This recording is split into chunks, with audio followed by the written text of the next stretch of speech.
Hi, my name is Maria, and this is my channel, biblichorandmint. If you're new here, welcome, and if you're not new here, welcome back. Make sure to subscribe if you haven't already for more bookish content. Bookish content like today's video, which is a mid-year book tag. I watched a ton of these videos last year and did my own mid-year book tag, but like in my journal. But this year I get to film it and post it online for you all to see. So that's exciting. I've gotten a lot of book recommendations from these types of videos, especially new releases, because I'm never fully up to date on all the new books that are coming out. So this is really helpful in that regard. Let's get into it. Grab a drink, grab a snack, or put me on in the background while you're doing laundry, because this is going to be a little chatty, casual, fun time. You and me. And also me, because Maria forgot to read out the questions. That's my job now. First question, best book you've read so far this year?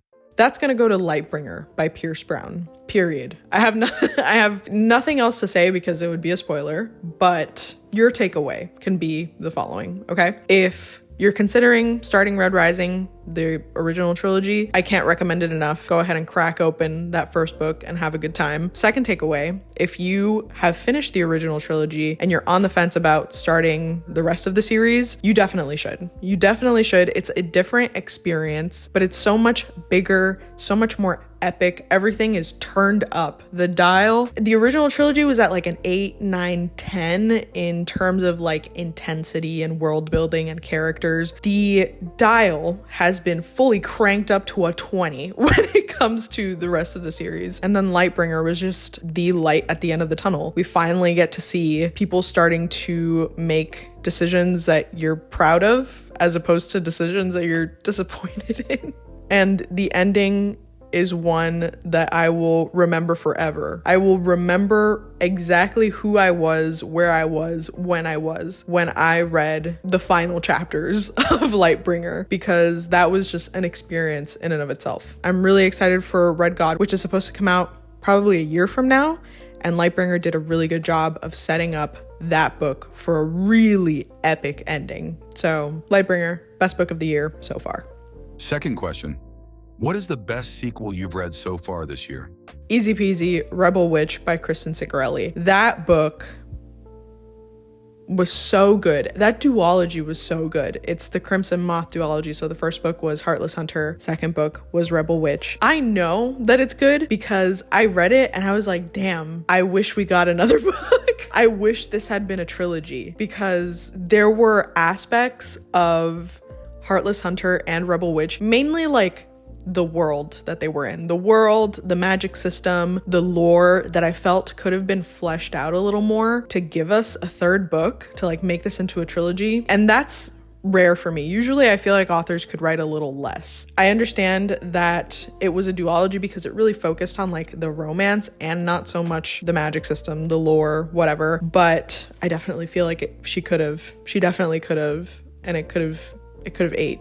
It really could have. She did her thing. A duology is what we got. I'm not complaining, but best sequel so far definitely goes to Rebel Witch.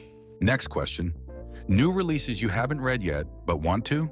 First off, Bury Our Bones in the Midnight Soil by V.E. Schwab. The way that it's been pitched to me is toxic lesbian vampires, and that's enough for me to get into the book. But in case you want to know a little more, I did look into the synopsis. So apparently there's 3 different timelines, and we're following 3 different women. Maria in 1532.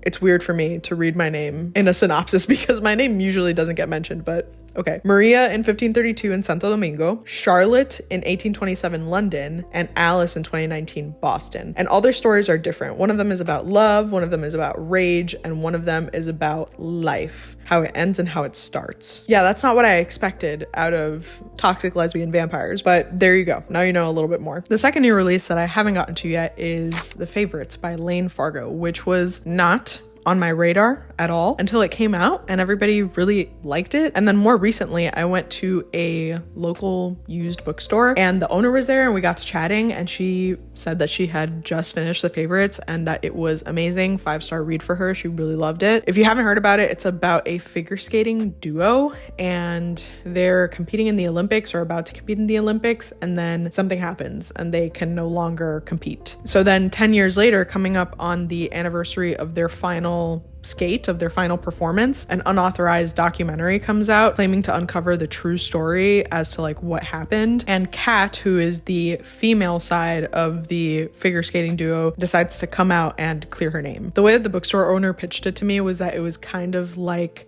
Daisy Jones and the Six, where they have like documentary, quote unquote, documentary transcripts as part of the book. So I feel like that'll be a really fun read. And this is actually my reminder that I need to request it on Libby, because when I was writing up my answers for this tag, I was like, oh, I need to request it on Libby. And then I just totally didn't do that. So I'll do it right after this video. The third new release that I haven't gotten to yet is Gifted and Talented by Olivie Blake. It is about a family whose patriarch has just passed away, and all the siblings are kind of like trying to navigate moving forward with the family business and the money. So there's rivalries, and in the description, it says that there's dangerous abilities. So I think that there's some magic involved in this. I haven't looked into it too much. Gifted and Talented seems to be Succession with magic. Me saying this as if I know anything about Succession. I've watched 3 episodes. I just started watching it the other night, but it's giving that same vibe. Succession, but magic. Now, what about your most anticipated new releases for the second half of the year? So, first off, Catabasis by Catabasis? Catabasis. I looked up how to say it before and I forgot. But anyways, Catabasis by R.F. Kuang. I feel like it's the most anticipated book of the year. Catabasis is about 2 rival graduate students who have to travel into hell to get a recommendation letter from their advisor. In the press circuit that R.F. Kuang has done for this book, she's mentioned nonsense literature in the sense of like the reality and the rules of the book are ever changing, and the characters are always kind of facing a different reality. So I am excited to read that. I don't think I've ever read anything that's like nonsense literature, but this might be me opening a door to enjoying a brand new genre. Actually, I take it back. I feel like A Series of Unfortunate Events is kind of like nonsense literature, and I did read that as a kid. But as of recently, haven't read anything like that. Another book that I'm anticipating is Mate by Ali Hazelwood, which is the sequel to Bride by Ali Hazelwood. Bride is a paranormal romance. Our female main character, Misery, is a vampire, and our male main character, Lo, I'm pretty sure his name was, is a werewolf. And they are forced into marriage to kind of bridge the gap between the 2 species. So Mate, the sequel, is going to follow Misery's best friend and her situation, which I don't want to like give too much away. If you've read Bride, then you know what we're getting into. If you haven't read Bride, I don't want to give away too many spoilers, but I had a really great time reading Bride, can't say it enough, and I feel like I'm gonna have a great time reading Mate, so I'm really excited for that one to come out. And the third anticipated release, which is not, this isn't like an exhaustive list, I have more things that I'm excited for, but just to not talk your ear off, The Strength of the Few by James Islington, which is the sequel to The Will of the Many by James Islington. The way that The Will of the Many ended was so crazy. Was so crazy in terms of like where the world, it was truly a cliffhanger. Like it was truly a plot twist and a cliffhanger all at the same time within the last 5 pages. And it's like, okay, this is reality as I know it in the world of The Will of the Many for 600 pages, right? And then the last 5 pages, sorry if the audio is weird. And then the last 5 pages takes all of that and is like, you don't know anything. You don't know a single thing about what you just read, okay? So deal with that until the second book comes out. The Strength of the Few has big shoes to fill. I'm interested to see how he's going to write it because I have no idea. I have 0 theories. I'm going into it with my brain empty, ready to dive into the world again. But that one comes out in November, and I'm really excited to get into that. Tough question coming your way. What was your biggest disappointment this year? Womp womp. Our Infinite Fates by Laura Stephen. I feel bad calling it a disappointment, but honestly, it's what it was. I'm so sorry, Laura Steven. I'm sure you're a wonderful lady, but I'm so sorry. The way that Our Infinite Fates was marketed was, if you love Addie LaRue and if you love This Is How You Lose the Time More, you're gonna love this book. And I did not love it. So that was just a personal reminder not to take those sorts of recommendations too seriously. I find that when people, like when one-on-one you're talking to someone in real life or like online and they give those sorts of recommendations, like the bookstore owner that told me that if I liked Daisy Jones and the Six, I was probably gonna like The Favorites because it was a similar style. That's more nuanced. That feels like a real conversation and a real recommendation. Publishing houses are starting to market things in comparison to other things that have received a lot of positive critical acclaim. I think it's really doing a disservice to new books. And this was just one of those examples. And it was entertaining. I enjoyed my time reading it, but I got to the end of it and I didn't feel as moved as I did when I read the other two books. When I read Addie LaRue or This Is How You Lose the Time More, it felt kind of empty in comparison to those two books, which if I had gone into it with a different frame of mind, I might have felt differently about it, but you get what you get, you know? Which book surprised you the most? Okay, biggest surprise goes to Jurassic Park by Michael Crichton. Wasn't expecting to read that book this year. Was not on my radar at all. And then my husband read it in like January and read it in 1 or 2 sittings. And he is not the kind of person that does that. Whenever he sits down and reads a book that fast, I'm like, oh, okay, there's some merit here. Or at least there's some merit to his likes. And so I picked up Jurassic Park and I enjoyed it. Michael Crichton had a STEM background, so we get a little bit of a science lesson at the beginning of this book, and there's charts and diagrams and stuff, and that was cool to be able to flip through and read and get examples for what was being explained. So that was really interesting. When we get to Jurassic Park, to the actual park, the action, when it takes off, it takes off.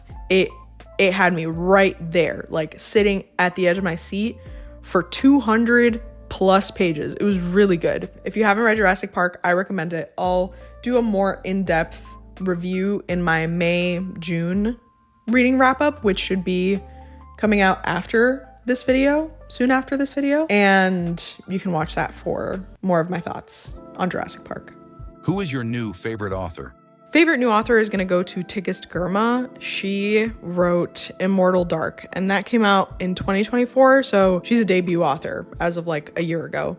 And the second book, Eternal Ruin, comes out later on this year. That's another new release that I'm excited for. But I really enjoyed Immortal Dark. It was really such a different story from what I'm used to seeing in fantasy novels. It was dark academia. It brought in a lot of African, Ethiopian mythology into the story. And that's just not something that we usually read. Usually, you know, there's a lot of fantasy that I read is like fae, sorcerers, other magic systems, but this one was vampires and an entire cast of Black characters, which was really cool to see. So I enjoyed Tigist Girma's writing. It kept me on the edge of my seat for the whole story. I honestly didn't know what was going to happen all of Immortal Dark up until the end, and now I'm excited to sink my teeth into the second book. Laugh. That was funny. Ha ha ha ha. Anyways, next question. Who is your newest fictional crush? Newest fictional crush is going to go to Hayden Anderson from Great Big Beautiful Life by Emily Henry. Hayden Anderson is probably going to be one of my favorites for a while because he reminds me the most of my husband. He's a big like diner aficionado, loves eating at diners, loves getting a good deal, loves breakfast. It even like goes down to like where Hayden chooses to sit when he sits at a diner or at a restaurant. My husband does the exact same thing. They like to sit in the backmost corner in a booth usually to like look at everything that's going on in the diner and to be able to like people watch. It's like ultimate people watching. Sometimes Hayden, because he's like a famous writer or whatever, he'll sit looking away from the diner. My husband is not a famous writer, so he'll face the diner. He doesn't care if people see his face. Yeah, that was one reason. And another reason was this one conversation that Hayden had with the main character, Alice. I'll see if I can find the quote. This is one of the things that I am really struggling with when it comes to not buying books this year. I love annotating Emily Henry books. They really always make me take out the highlighters, which is not a usual case for me. I'm not like a habitual annotator, but Emily Henry books will have me annotating. And there was this conversation that Hayden and Alice had where he says something about her. He's like, I love the way that you look at the world. And she was like, oh, you're just calling me naive. He's like, no, if I was gonna call you naive, I'd just say it. And that way of living where it's like, I'm just honest with people. I'm just honest and I tell the truth and I say it how it is. And you can trust that the things that I'm saying to you and the way that I'm acting towards you is truly how I feel about you. I have no ulterior motives. That is Hayden as a character, and I love that. I love when honesty is such a value for a character that like bumps him up to the top. Love him. So Hayden, love that guy. Who is your new favorite character? Sybil Delling, a.k.a. 6, from The Night and the Moth by Rachel Gillig. The Night and the Moth was different from anything that I was expecting. And Sybil Delling, the main female character, we get everything from her point of view in that story, is such a strong character, not only mentally, but also physically. Like, this girl straight up body slams someone. That was such a pleasant surprise. Yeah, I was just like pleasantly shocked by that characteristic. She's like emotionally strong, she's physically strong. She does have her flaws, and she is up against like kind of unbeatable odds in that world, and she just takes it in stride. Like, she takes it in stride. She has a very strong moral compass, and she's very loyal to her friends, and I admire that about her. But really what set it in stone for me was the fact that she could body slam the male main character. Like, that was just peak literature for me this year. Guys, my voice is cracking. I need to drink some water. Hold on. Okay. Let's see if I can get through the rest of these relatively quickly. What book made you cry? Definitely Sunrise on the Reaping by Suzanne Collins. I was crying by chapter 2, I want to say. My first cry, because I think I did get like pretty teary around the middle of the book. For specific reasons, if you know, you know, but yeah. And then the end was a lot to process. So yeah, Sunrise on the Reaping definitely made me emotional. I think it made a lot of people emotional. I'm really excited for the movie to come out next year. I, just like many people, are tuned in to when it comes to the casting announcements, because they've been doing an amazing job. I think the accounting department for that movie was pretty much just like, here's a blank check. Casting, here's a blank check. Do whatever you want. Whatever needs to get done, it's yours. Money's not an issue, babe. Do whatever you want. Because damn. Anyways, I'm really excited for that movie. The book was everything I wanted it to be and more, and it did make me cry. So yeah. Another book that made me cry, fun fact, Lightbringer. Cried really hard at the end of that book. My answer for this, Sunrise on the Reaping. And what book made you happy? The Paradise Problem by Christina Lauren. That book was just fun. That book was vibes. A romance in an exotic private island. That was so fun. I read it during what was supposed to be a 24-hour reading challenge that never saw the light of day. So I read Hidden Pictures, was kind of like on the low there, because thrillers usually, it takes me a second to recover from thrillers. But then I picked up Paradise Problem, and it was so fun. And I had a good time, and I loved the ending, and the female main character had pink hair, and it was just a good time. So that one made me really happy consistently, like throughout the whole book. So yeah. Most beautiful book you've bought or received so far this year? I have not bought a book so far this year, which is really exciting. Just half a year to go when it comes to this book buying ban, so I haven't bought anything, but I have been gifted a few books. My husband gifted me The Will of the Many by James Islington and Normal People by Sally Rooney. So I like the cover of The Will of the Many. I will say that. That was one of the reasons why I was drawn to that book. The original cover, not the recent cover that has like the kind of like Roman painting on it. I don't have that one. I have the other one. I'll put it up here. I really liked that one. I was also recently gifted Dune Messiah by someone over on TikTok. Her name is Kat, and she saw that I didn't have all the Dune books and was like, hey, I have them. If you want, I can send you Dune Messiah if that's the one that you need to complete your collection. So I do also have Dune Messiah, and I just generally like the art on that edition of Dune. So I'll like pop them up. I like the flat designs. It seems like that's just my style. Last question. What books do you need to read by the end of the year? That is a good question, and one that I did not answer in my notes. So off the top of my head, Ruin and Rising by Leigh Bardugo. It is the third book in the Shadow and Bone series, and I need to finish it so that I could start Six of Crows. I have a love-hate relationship with Shadow and Bone so far, and I'm just kind of excited to finish it. So definitely want to get to Ruin and Rising this year. The Well of Ascension by Brandon Sanderson, which is the second book in the Mistborn trilogy. I want to read that one this year because I read Mistborn last year, and I can already feel the world disappearing from my brain. So I need to get to the Well of Ascension before I lose any of the critical details. 3 is going to be Family Lore by Elizabeth Acevedo. She also wrote Poet X, and I gifted that book to a friend many years ago, and she really loved it and generally recommends Elizabeth Acevedo. So I have Family Lore, I want to get to it, and I want to get to it this year. Normal People by Sally Rooney, so that I can figure out if I like Sally Rooney or not. She's just like one of those authors like of our time, and I want to experience her while she's still putting out work. And finally, The Tainted Cup by Robert Jackson Bennett, I think is his name. I wasn't aware of that book until a few weeks ago. It sounded interesting. It's like fantasy Sherlock Holmes. So I requested it on Libby, and it should be coming in the next like week or two. So that's probably the first book that I'm going to read out of all of these that I'm hoping to get through by the end of the year. And that's the end of the mid-year book tag. I have spoken for way too long. I can feel my voice leaving. So I'm gonna wrap this up really quick. If you like this video, make sure to give it a like. If you haven't subscribed, make sure to do that. And if you want to chat with me anywhere else on the internet, I am on TikTok, I am on Goodreads, I am on Fable. I will put all those links down below, but my handle is the same as it is on here, biblichorandmint. Thank you so much for watching. I will catch you in the next one. Bye.